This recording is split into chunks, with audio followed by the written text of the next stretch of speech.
ہمارے ساتھ موجود ہیں عبداللہ حمید گل، بہت شکریہ سر آپ کے وقت کے لیے۔ سر، جس طرح سے شہید سپریم لیڈر کو خراج عقیدت پیش کرنے کے لیے پاکستان کی ٹاپ لیڈرشپ ایران پہنچ گئی ہے، کس طرح سے دیکھتے ہیں آپ اس کو؟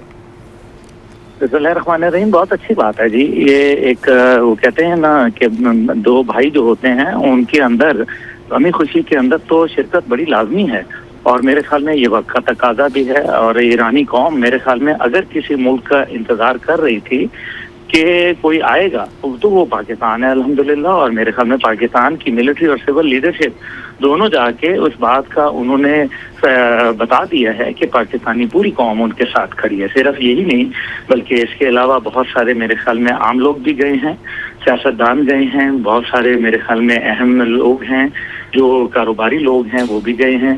پاکستان کی جانب سے بھرپور نمائندگی اس بات کی غمازی ہے کہ ایران اور پاکستان یکجان دو قالب ہیں، اور خاص طور پہ دوست وہ جو مصیبت میں کام آئے، اور پاکستان نے جس طریقے سے الحمدللہ ایک کردار ادا کیا، مشکل کردار تھا۔ آپ دیکھیے یہ فیصلہ لینا مشکل تھا کہ ایک طرف امریکہ حملہ آور ہے اور دوسری جانب پاکستان یہ کہتا ہے کہ جی ہم نے اپنے ایرانی بھائیوں کی مدد کرنی ہے اور ہم نے ثالثی کا کردار ادا کرنا ہے۔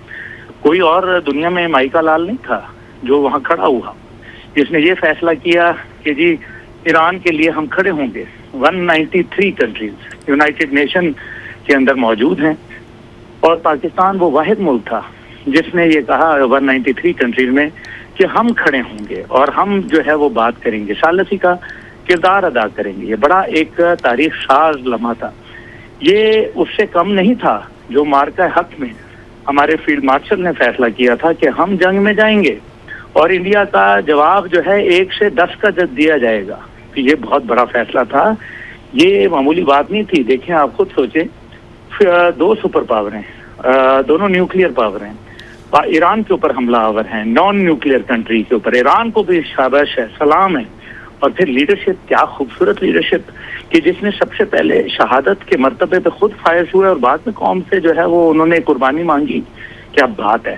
یہ تو میرے خیال میں واقعہ کربلا جو تھا اس کی یادیں تازہ کرا دی۔ ہم تو اس ٹائم پہ موجود نہیں تھے، جو ہم نے تو پڑھا کہ کس طریقے سے امام علی مقام نے جو کردار ادا کیا، لیکن جو اب ہم نے اپنی آنکھوں سے دیکھا کہ آج بھی کربلا جو ہے وہ زندہ ہوتا ہے۔ ہر جو ہے وہ قتل حسین کے بعد جو ہے وہ پھر جو اصل میں کامیابی ہے وہ اسی کو ملتی ہے جو حق کے اوپر کھڑا رہتا ہے۔ تو ایران کی قوم جو ہے وہ ایک بڑی زبردست لیڈرشپ کے ان کے پاس موجود ہے، پڑھے لکھے لوگ موجود ہیں، غیرت مند قوم ہے اور بہادر قوم ہے، اور پاکستان نے جو بہادری کا ثبوت دیا اس بات کے اوپر وہ پاکستان کو پیار کرنے لگ گئے۔ اور اب ہماری یہ جو دوستی تھی یہ بھائی چارگی کے اندر چلی گئی۔ جس طرح سے پاکستان نے چائنا کے ساتھ آئرن بردر بنا لیا، اس طریقے سے اب ہم نے آئرن بردر جو ہے وہ ایران بھی بن گیا۔